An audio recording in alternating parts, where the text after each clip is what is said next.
In this video, I'll show you how to get back the old control center on Redmi phones. If you're using any Xiaomi Redmi device and you're using the new control center and you just want to get back to the old one, then here's how you can actually do this process. But before we start the video, if you're new to this channel, please give it a thumbs up and subscribe to my channel because it really helps me out.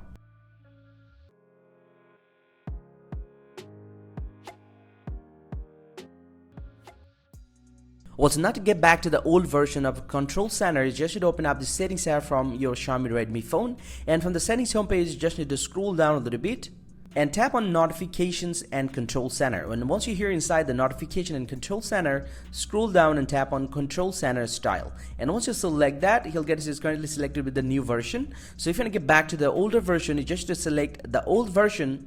Any control center will get back to the old. He'll get to see this is the old control center of your Redmi phone. And this is how you actually can get back to the old control center on any Xiaomi Redmi device. Hope you find this very helpful, guys. If you do, please drop a like and subscribe to this channel. Or if you have any questions, please let me know in the comment section. I'll see you guys around, and thank you very much for watching.